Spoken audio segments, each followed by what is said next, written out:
Maybe it's the heat, or maybe it's the global inflationary environment, but Arsenal's war chest is swelling. This is the ArsenalVision Post-Match Podcast. My name is Elliot Smith. You can block me on Twitter, Yankee Gunner. That's right. It's summer. Things start to heat up. Things start to sweat. This isn't the Manscaped ad, I assure you. And sometimes that means they expand, they enlarge. And oh, by the way, we have this global inflationary environment. No one wants to hear about that, but it is true.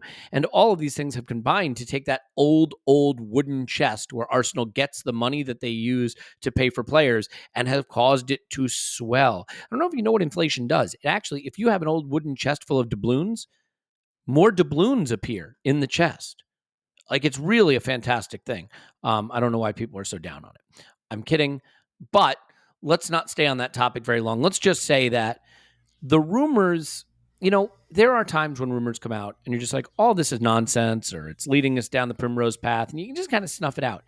The rumors right now feel pretty credible, and none of them feel very cheap. And so we're going to get into the rumors. We're going to get into the overall spending and if that signals a change in tactic, and maybe a change in tactic across the Premier League. We're going to talk Fabio Vieira. Obviously, we have made a signing, Fabio Vieira. We talked about him a lot in the episode entitled Vieira, Whoa, Whoa. But Zach Lowy, Portuguese football expert, is here. He had a really tight timeline, so I hope we'll get him on again. But we had 20 good minutes with him. That'll be at the end of the podcast, hearing specifically about Fabio Vieira. So here with me now is Clive. You can find him on Twitter at ClivePFC. Hello, Clive. Hello. And Paul, you can find him on Twitter at Pause My Pants. Hello, Pause. Woohoo! Feeling better? I'm at 95%. I would say I was at 90% the last time, so getting there. Yeah, you're like Aaron lovely. Ramsey. Like, for the next 4 or 5 episodes, you'll be shit. But by the time you get your sea legs under you, then you're really gonna be good. You got to play yourself into fitness. Yeah, So, Clive, thanks. the cool thing is, no problem, buddy. We're gonna spend $50 million on Lisandro Martinez, and 55 or 60 million on Gabriel Jesus, and 50 or 60 million on Rafinha, and 35 million or so on Tielemans, and we've already signed Vieira. And yeah, it's just war chest city, baby. What the heck has happened?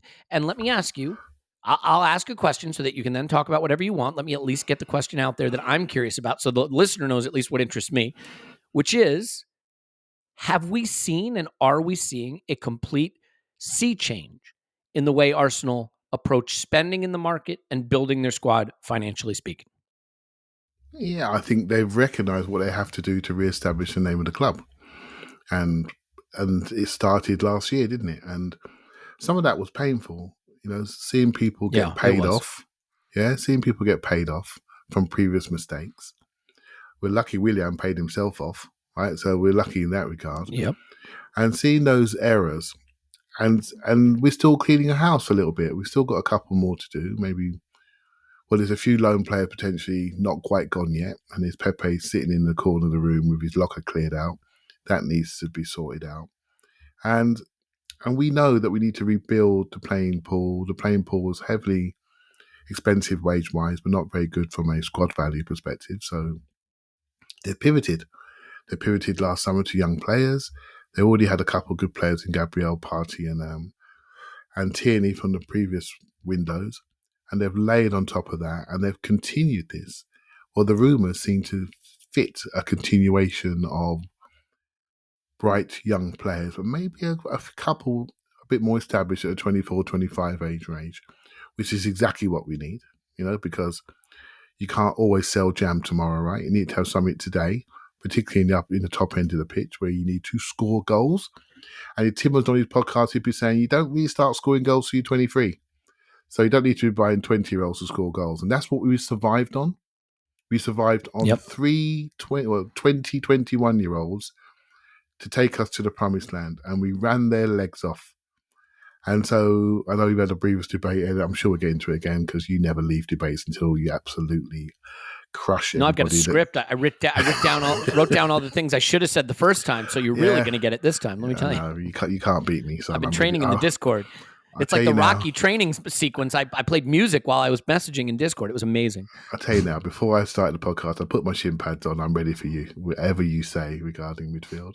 And so we need to rebuild We need to rebuild our attack with a level of certainty. So yeah, I'm really impressed. I don't care about the overall spend. And I'll tell you why. Because, well, Paul knows this, being a businessman more than I am, and is that you can do things with a transfer fee. You can stage it, It's the wage bill, the fiscal reconstruction of the wage bill is what's really, really key. That's your year-on-year money and your ability to pay versus your revenue. That's key, and we've done that, and we continue to do that. And so, yeah, I like what we're doing. And although your numbers were a bit heavy, obviously I got to say that to save your Twitter mentions, they were a little bit heavy, Elliot, just to provoke debate, but I like where we're heading. Now, I want to be clear about something.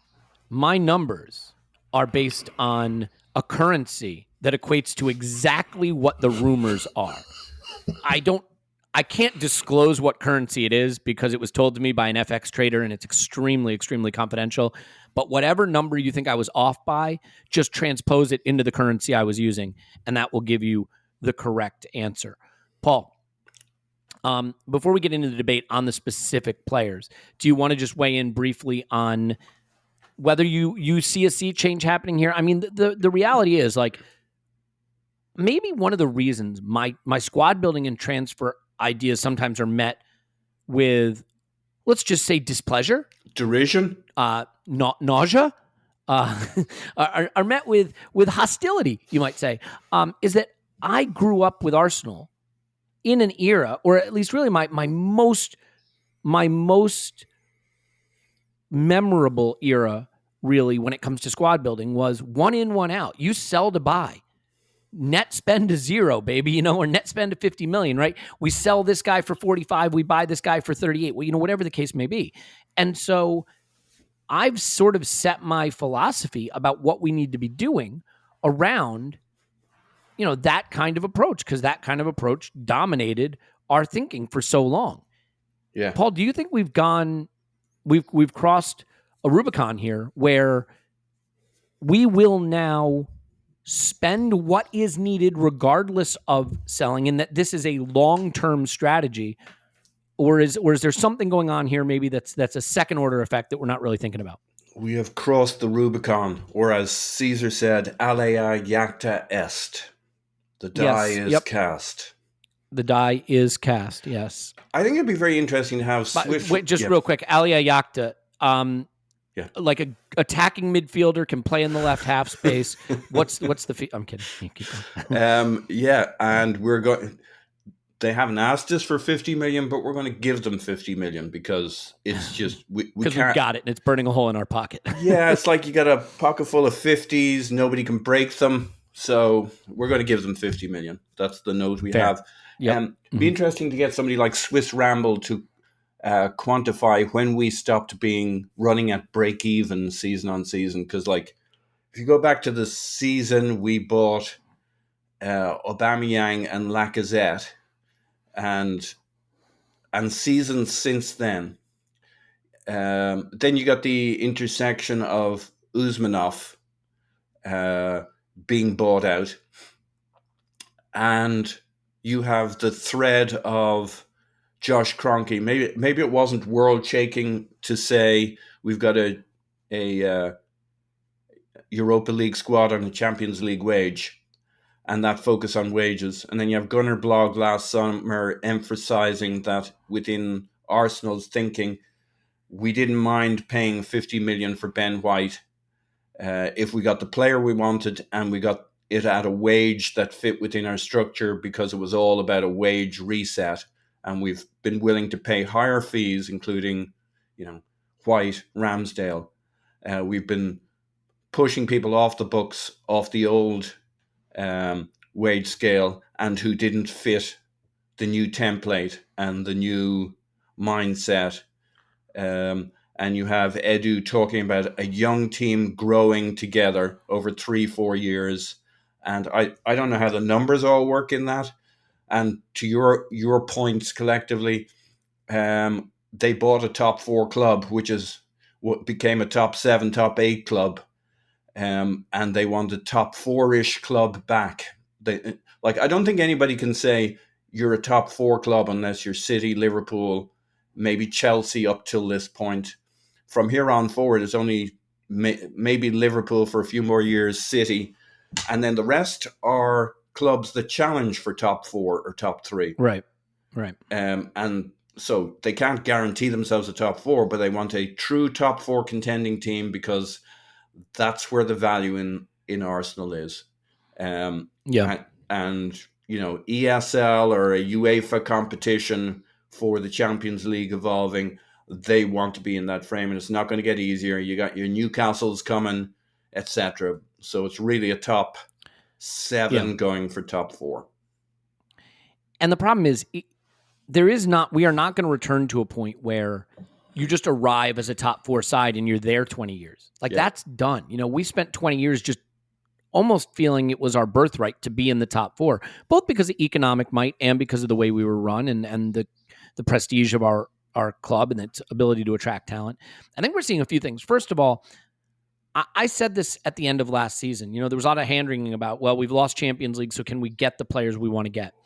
I think those days are kind of gone because of the wages the Premier League can pay, because of the growth of the game and the expansion of what it's become. There are certain players at the very, very top who can say, I'm only going to go to a Champions League club, but realistically, they were only going to go to a Madrid, a Barca, a Juve, a Bayern, a City, a United. We weren't in for them anyway. We can pay what we need to pay. And before I go off on my ramble, Paul, would you like to add one quick thing? I feel that in your answer, there was something you missed, and I want to see if you get to it because I'm keeping notes on whether you're having a good one here or not. Man, you got that ESP thing going, and you're reading the chat. Look, I do think there's one additional thing here besides trying to get us to a position where top 4 contenders. That might have been the original Kroenke thinking here in support, but Arteta clearly is building a squad and a level of exciting talent here with Edu that's a bit more than, let's see if we can get the top 4. I mean, he's really fucking going for it. I think you can't look at the signings we're looking at and not say he meant it when he said you need to get 90 goals or that's his stretch goal in the next couple of seasons, to start absolutely fucking firing the ball in the back of the net and going for it. He's a very, very ambitious guy. His ambition isn't to be the guy who got Arsenal back into the top 4. He may not be able to win the league with those guys there, but he's gonna fucking die trying. Clive? Yeah, I suppose I've got my head on now, done my warm-ups. We have to think about we have to think about 7 a.m. here. What's your excuse? It's the way I roll, right? So what's changing in the game? Just think it through. Come on, lads. I'm going to bring you into the room now. Right? No idea. I'm going to drink some coffee. You tell me. What's changing in the game? Our competitive landscape is changing. No, that wasn't it. Right? Damn. That wasn't it. Well, that's another podcast. I'm ready for that, right? So we've got Spurs sitting there, shiny ground. Revenue's about to kick in. They already had better revenue than us without even naming their stadium, right? They've been given £150 million. They're coming.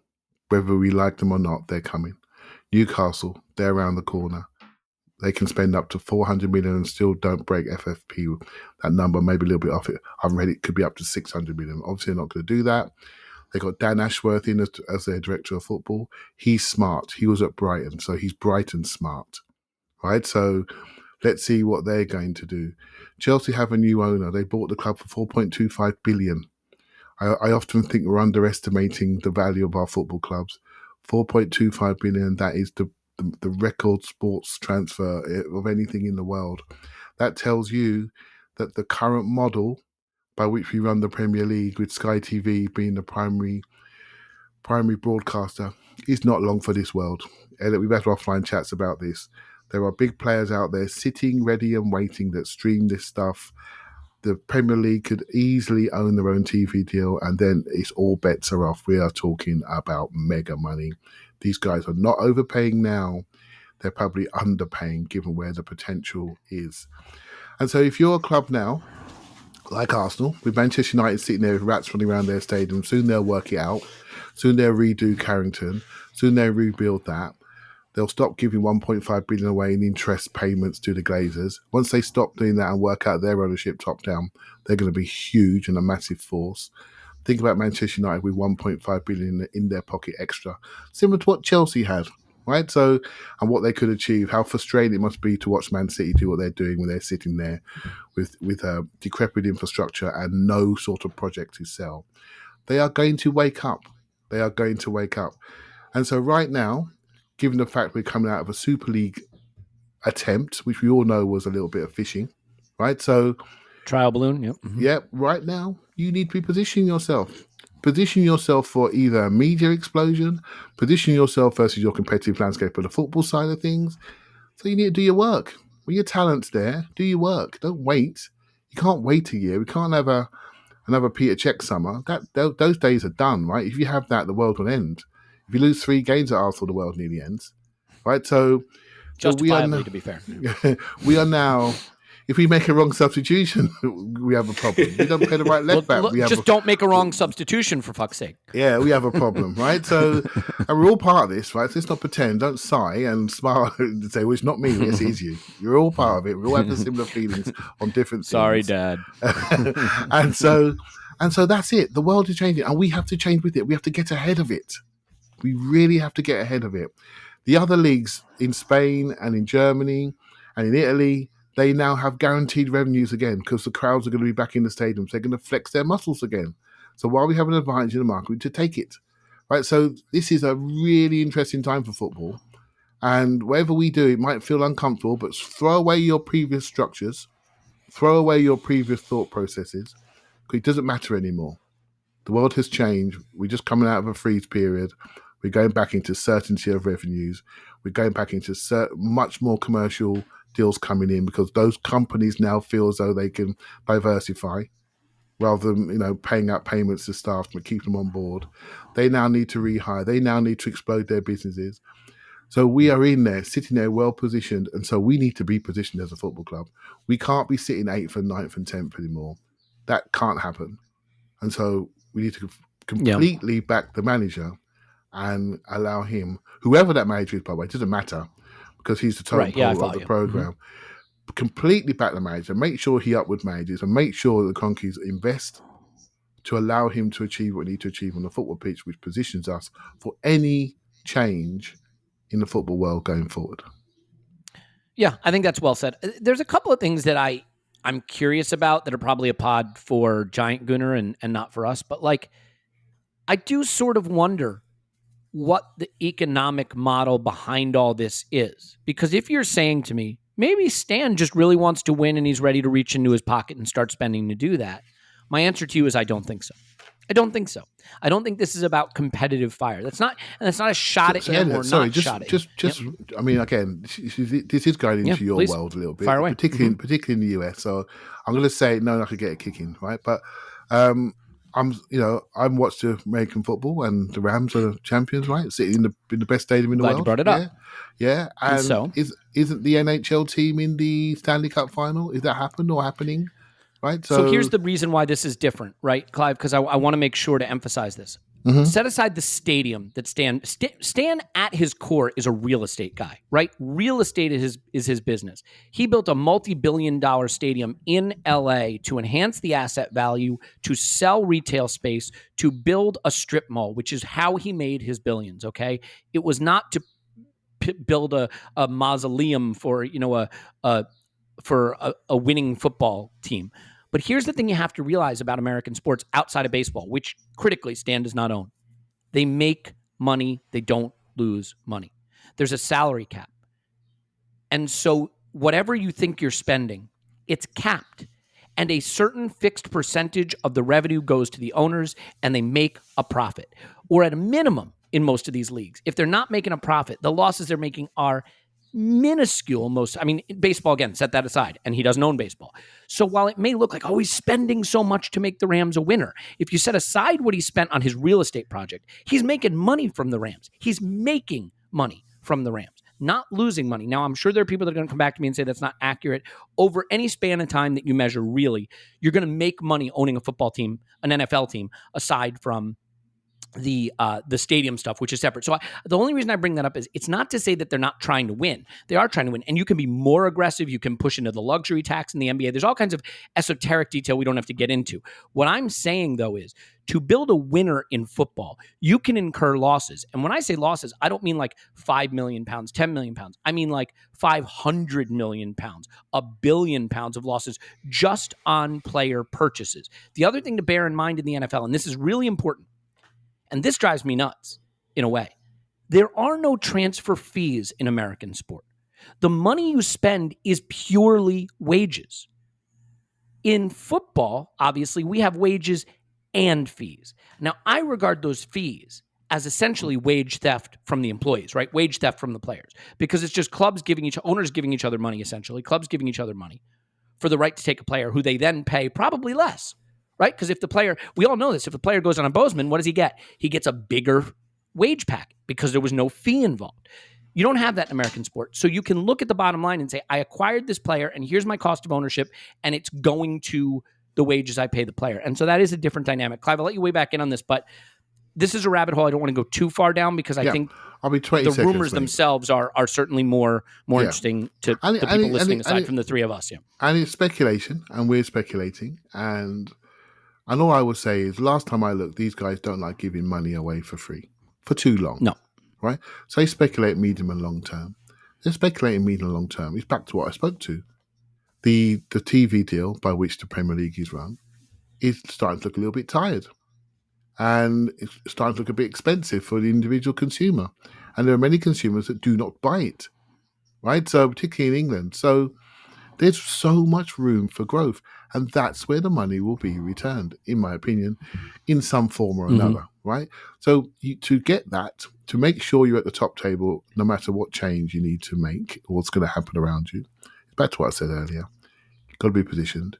You've got to have a team that warrants you to be at the top table. And that's what we're doing. Yeah. And I think Chelsea's a real marker. Asset. Right. Yep. As to Clive's point, they spent 4.2 now. Some of that was for stadium and squad commitments, etc. But it's clear their estimates are way beyond Spotify offering the Cronkies 2 billion, or they might push it towards 3, right? Apart from the fact I don't think the Cronkies would have sold in almost any circumstances unless it got totally ridiculous, because they have plans. 2 to 3 billion is not what the owners of Premier League clubs near the top of the table think their clubs are worth. They think they're looking at 5, 6, 7. I don't know what the number is. We know what it is, Paul. The number of billionaires in the world is growing. Yep. We could have a separate podcast about that phenomenon. And the reality is that as there are more billionaires and wealth explodes in that class of individual, these luxury goods like sports clubs, there's not a lot of them, and there's going to be more people that want to own one. Right? It's a very scarce commodity. Yeah. And the number of people capable of buying it is growing. That's just going to drive the price up. I'll just say this real quick. The only reason I referenced Giant Gunner in particular is the thing that was interesting to me is 2 summers ago, when interest rates were 0, right? And there were ways that you could accumulate capital that you spent on investment in the club at nearly no cost of capital.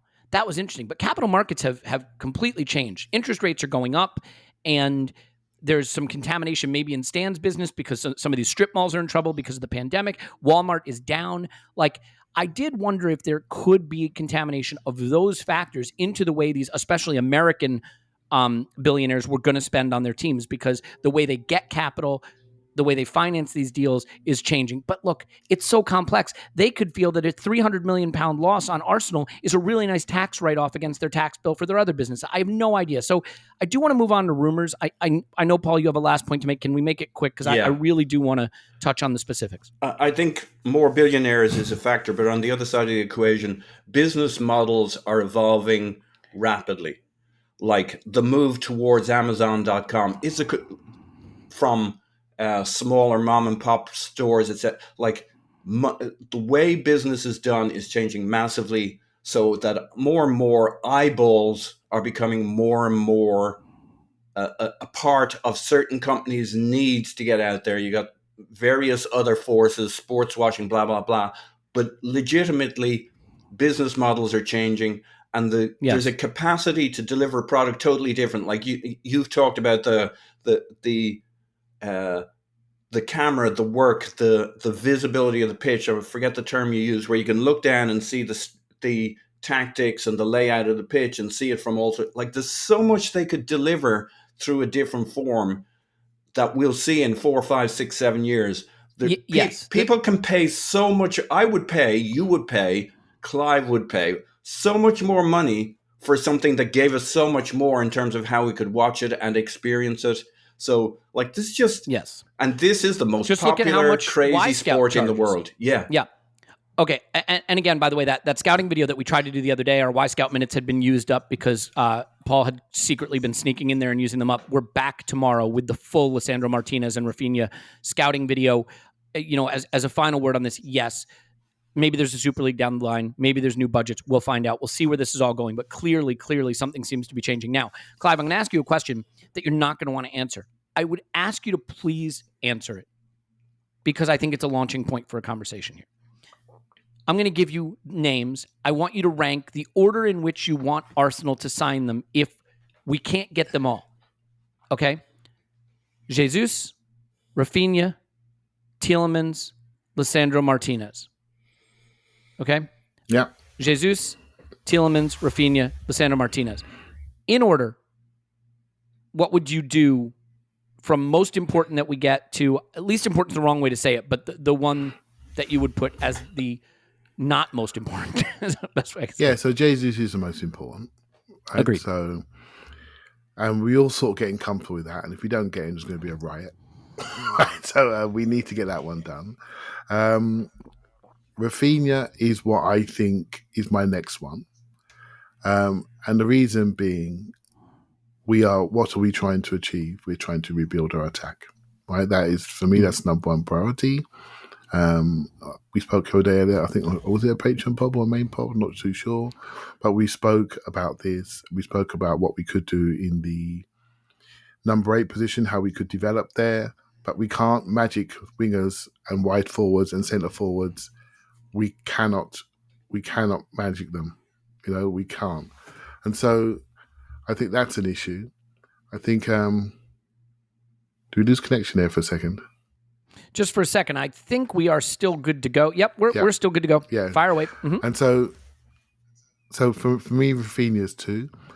Now, whether I go Tielemans or Martinez third, I'm going to go Tielemans.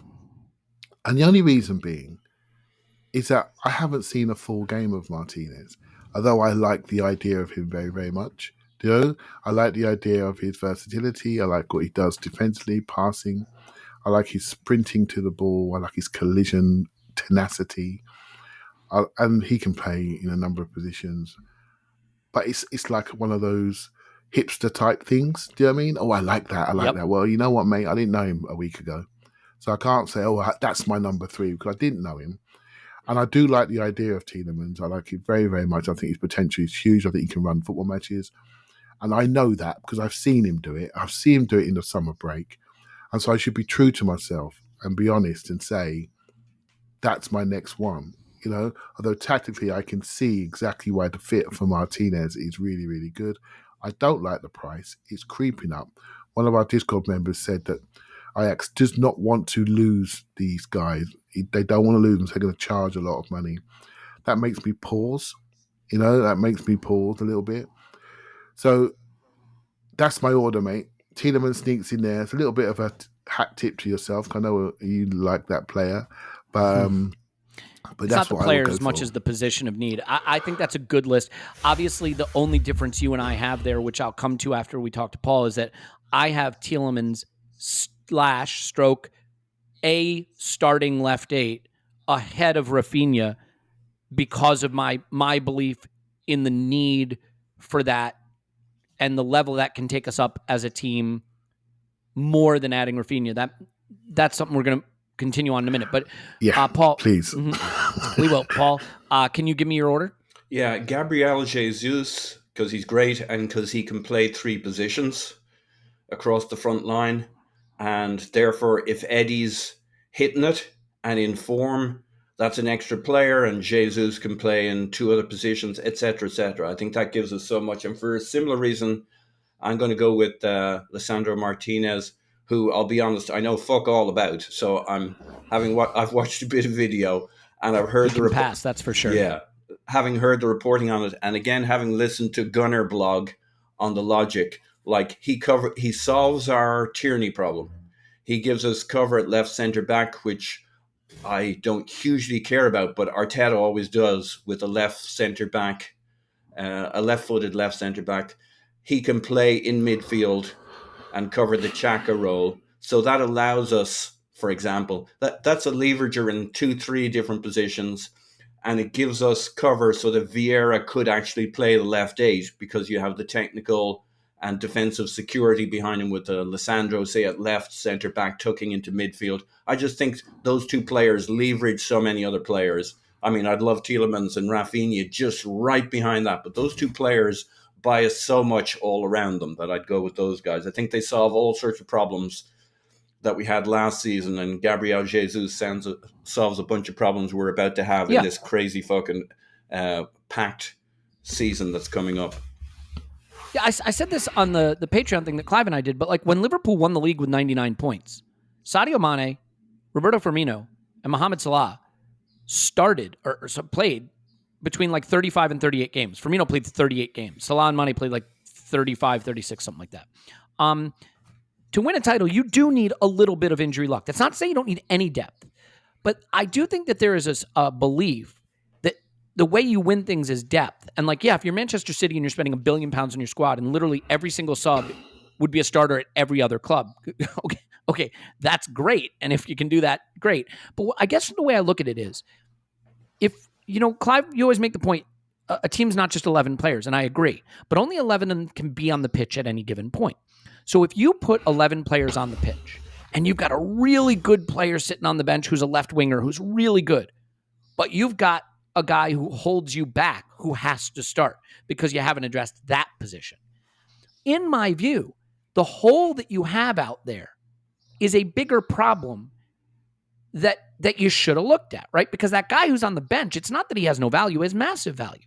But he can't have as much value as the guy who could improve the hole that's sitting in your 11. So what I mean is, I regard the left side of our attack as something that can be improved. Now, you could say it can be improved by putting Rafinha in it.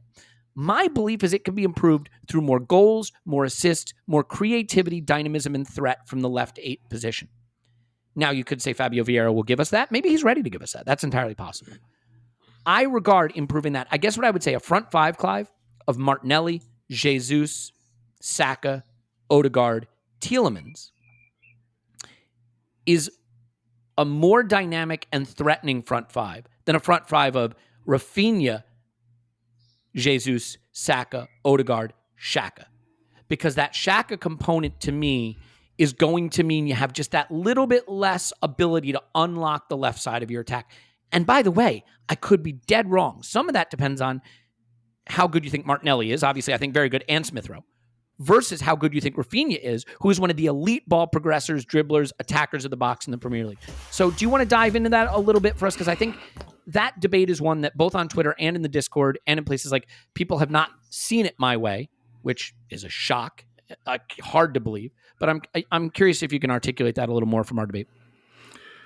Yeah, so it's almost like, we're all parents, right?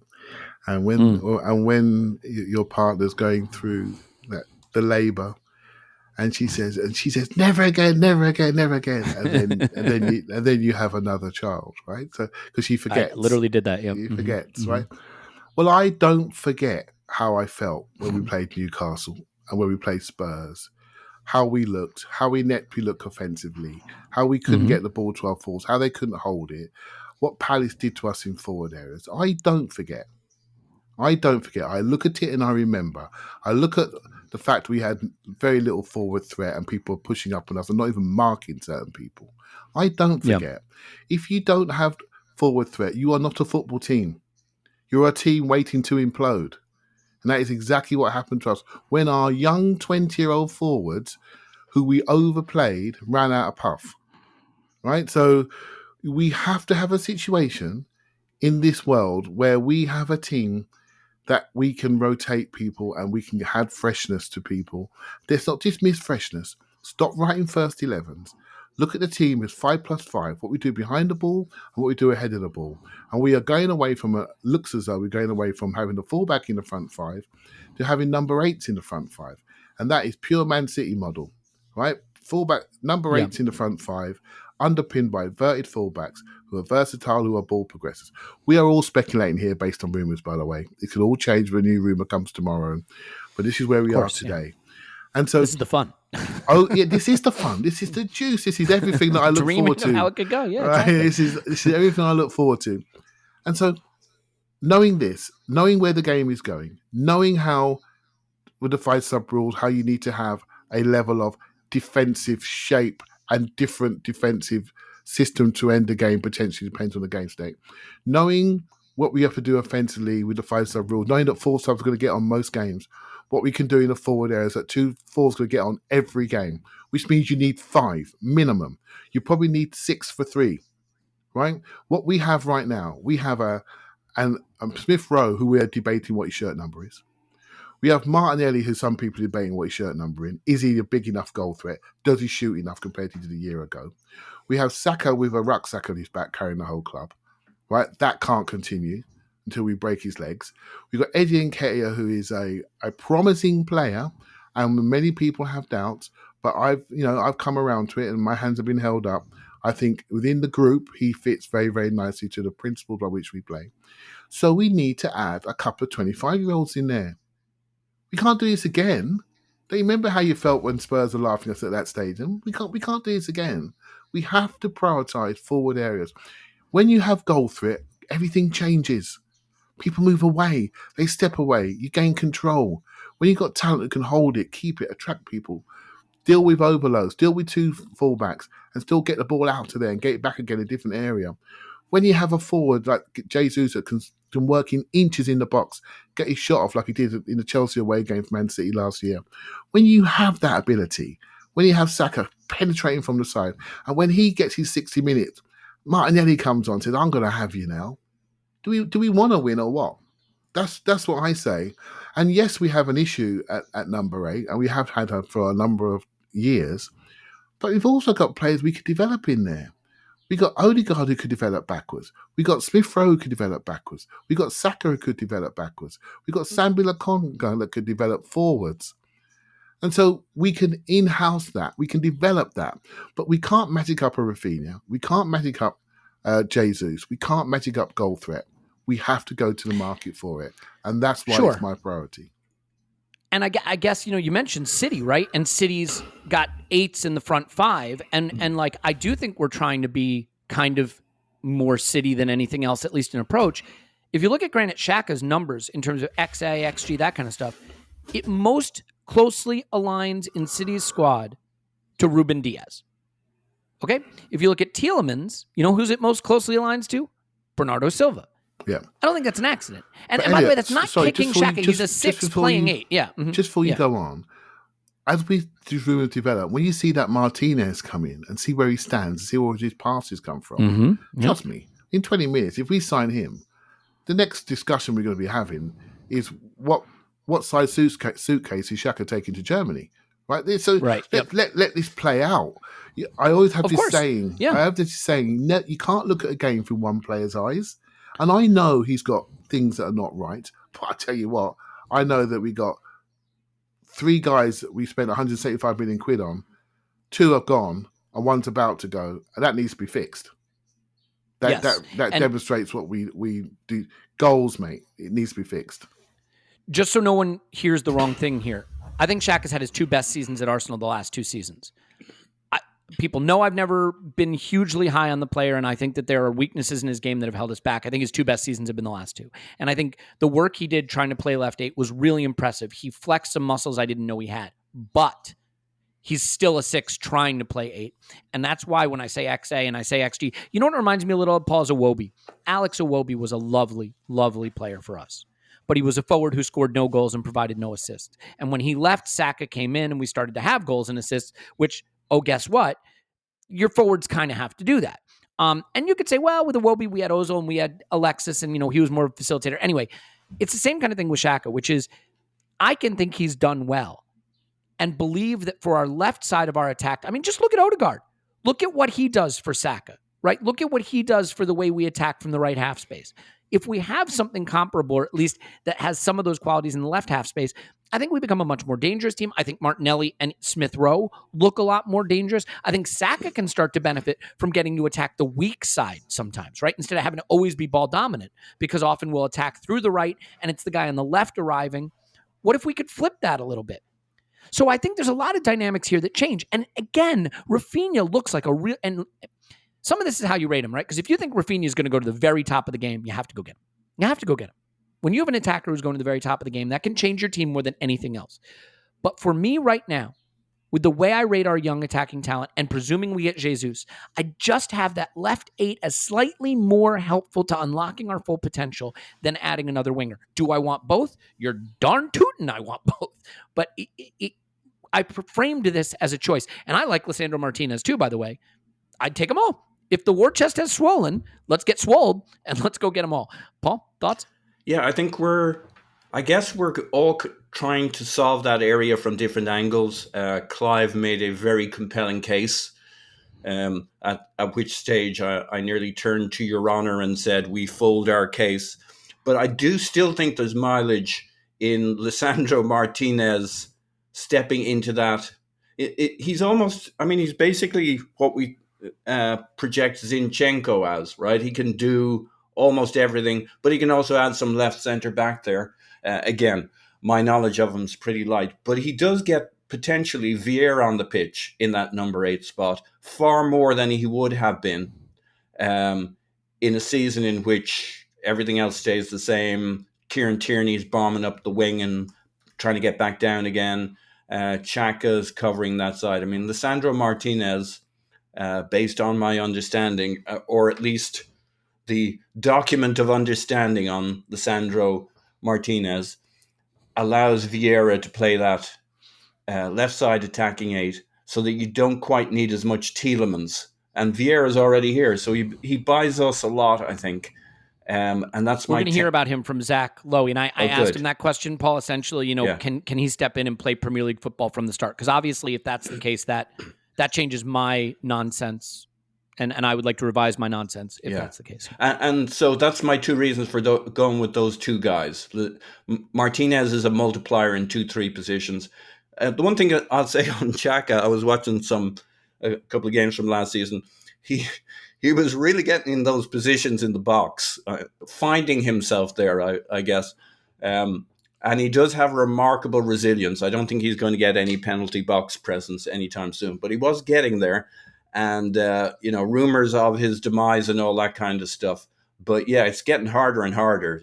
Everybody's going in and taking a bit of what his ability to do other things that aren't his strength are. But I think a combination of Martinez and Vieira would do a hell of a job on that side of the pitch and give Tierney all sorts of trouble too. It's going to be lit in training if these guys show up, and in a World Cup year, they're going to be like, I can imagine sparks flying as those guys try and get on the pitch and get their starts next season. If we get most of these guys, like Rafinha as an attacker would be superb, and I totally buy what Clive said, especially in this upcoming season, about we can't do that again to the young guys. Yeah. I think Jesus gets us a lot, but we'd have, it opens up the door in some ways to Nketiah to be another player and a force in there if he has a good starting season. But yeah, Rafinha isn't far behind in third choice for what we need, I think. I think here's the other problem. You can't commit to some young players who you think are potentially stars and then hedge. You don't get to hedge. If you sign Eddie Nketiah to 100,000+ a week, you're saying, I believe in Eddie Nketiah at the Premier League level. He can be our number 2 striker. Now, whether I agree with that or not, that's open for debate. But if you sign him to be that, you have to trust him to be that. If you believe Martinelli and Smith Rowe are potentially stars, you can't hedge. You can't spend $50 million on a guy to play ahead of them or to be backup for Saka. So I think that there is a tension there. And I will say this. When you build a team around 20, 21, 22, 23-year-olds, Organic incremental improvement from season to season is part of the plan. Xhaka is going to be 30 in September. And so it may be the case that for his service, whether you think it's been great service, terrible service, or anywhere in between, it may be time to start lessening the dependence on him, especially in a position that's not a natural fit. And I don't think that's harsh. I think that's reality. Even if he was your favorite player, you have to start to think about how can we unwind some of our single point of failure dependence on this player, especially in a position that doesn't suit him exactly. So let me ask you this, Clive, because we do have 5 subs coming up this season. We'll do a whole pod on how this changes stuff, but I want to touch on it just quickly. There's a presumption that what it means is you'll need a deeper squad. The irony is, I actually think it will also mean you get more games out of your starters. Because with 5 subs, if someone's in the red and you've got a lead, they only have to play 60 minutes because you can make more subs. If there's an injury sub, you're not suddenly saying, great, I only have 2 left. Yeah, there's a lot more flexibility in game to get players that extra 20 minutes of rest they need and so on and so forth. And so I think it's a knock-on effect. You need to have the strength and depth on your bench, but by using your bench more, you may preserve the ability for your starters to play 70 great minutes more often than you may have had when you only had 3 subs. Do you think that's a fair sort of knock-on effect? Is, yeah, you're going to use your bench more, but you're going to hopefully keep your starters more fresh, more fit over a longer period. Yeah, I think it's all about mindset changes now. So the currency becomes minutes, not starts. So we all want to start games. All these people who play football, right? They all want to start games. And when you do a warm-up before a game, you have the first 11 on one side and you have the sub doing something else on the other side. And so the whole mindset around football is the start 11 is what counts. And everyone wants to start games. And they judge their contracts based on starting games. It's now going to be minutes. This way, Eddie's really, really suddenly become valuable. Because he's a brilliant... If he starts, he can be really aggressive, energetic, and blow up and come off. If he comes off the bench, he's a really good player coming off the bench. He's that type of player. We've all seen Pepe, for example. If you come off the bench and we're trying to protect the lead, you might as well bring me on. Do you know what I mean? And but if we're trying to score goals like we were against Wolves, then he's a different player, right? So there are certain people that suit this. So it's all about, you heard me say it before, it's all about the concept of starters and finishers, right? That's what it's about now. So players have to change their mindsets. When they come into a group, they're part of a group. I think I think it allows us to keep people on board because they're going to play. They feel like they're going to play. If you're on the bench, someone gets an injury, you thinking, crikey, that's 1 sub gone. There's only 1 left. Am I going to get a chance? Got to keep 1 in the back pocket in case someone else gets an injury, and that's it, right? So think about, this is what I like about what we're doing. Versatility gives you depth. It allows you to keep people involved, gives you depth. This thing about Man City having 2 stars at their position, they don't. But they have versatile players that play to the same principles of play, which allows them to rotate and move people around. Foden, a great example. Inside, outside, both sides. Done. Right? Bernardo Silva, deep, high on the right, high on the left. Done. De Bruyne, well, mate, he goes wherever he likes, right? And everyone else moves around. Grealish can play false 9 and go left, right? Or play in the 10. Right? So you got these group of players that allow you depth because of their versatility and flexibility. And that's just in the forward areas, right? So, I think we're heading towards that sort of model. And so I hear you say, we can't do what Man City do, they have 2 for every position. Well, actually, I think it's Liverpool got the bigger squad. Liverpool have got far greater, until they sold Mane by the other day, but they've replaced him straight away. But you know what I'm saying, Elliot? They've got a number of forwards. They have a number of 8s. They got one of those 8s that can be a 6, and they're developing fullback rotation options in Tsimikas. They brought a young kid. They got Joe Gomez there. They brought the kid from Aberdeen. His name passed me by right now. And they brought in Granit this year to make sure they got rotation at centre-back. Joe Gomez is sitting there as the full centre-back. Can also play right-back. Their squad is deep, mate. It's deep. So it's having the versatility, having players with the same principles of play. Sprinting to the ball, transitions, recovering it quickly, are able to progress the ball. I think we lack a bit of deep ball progression. Able to progress the ball, not just in a passing way, but in a carrying way and in the length of passing way. And all of that is driven by where you want to go. And where do I want to go? I want to go towards the goal. if I need to see hope in those forward players, the ones in the exterior of the team in the forward areas, they need to be good, mate. They need to be good. And when they're good, trust me, you will be so happy because we will score goals that we've not even done anything for. Not even have to develop. Just someone did a bit of talent, a bit of a move. It's in the top corner, and we're jogging back to the halfway line. We need to have more of that because we have to try so hard to score, so perfect. I'm relying on too many young men to carry this club. And we have done for about 18 months now, and it needs to change, in my opinion. Yeah, there's two components to think about squad building, right? One is the process of how you do it and the stages in which you do it, but that can all get blown up by talent. What I mean is you could sign a player you absolutely don't even think you need, and he could wind up being one of the best players in the world, and it doesn't matter that you didn't need him because he takes you up a level. I don't know that you can count on that. The one thing I'll caution when you look at like a Liverpool situation is, yeah, Liverpool are deep, but they didn't start that way. Their process, they didn't go by Diaz and Jota right away. They didn't go by their 80 million Nunez right away. They bought Robertson first. They bought Van Dijk first. They bought Allison first. They finished the build, then they layered on top of it. And I just think we have to be cognizant of where we are in our stages now.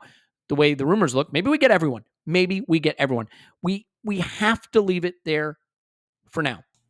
We are going to obviously do more on this, a lot on the tactics of 5 subs, how they can be used. We're going to cover the rumors as they break. Tomorrow, the Rafinha and Lisandro Martinez scouting video will be up in full. There's a great video, Clive, and I really dug into the debate over Rafinha, Tielemans, and how to make that decision over a priority. If you wanted, it's up on the Patreon, but the actual scouting video will be up tomorrow. So we're going to take a break. We're going to come back with Zach Lowy, and you're going to get a really nice 20-minute deeper dive on Fabio Vieira. But we got to say goodbye to Clive, who's on Twitter at ClivePFC. Thanks, Clive. Thank you very much. And Paul, who's on Twitter at Pause My Pants. Woo-hoo. Thanks, Pause. All right, back with Zach Lowy in a moment. Stay with us.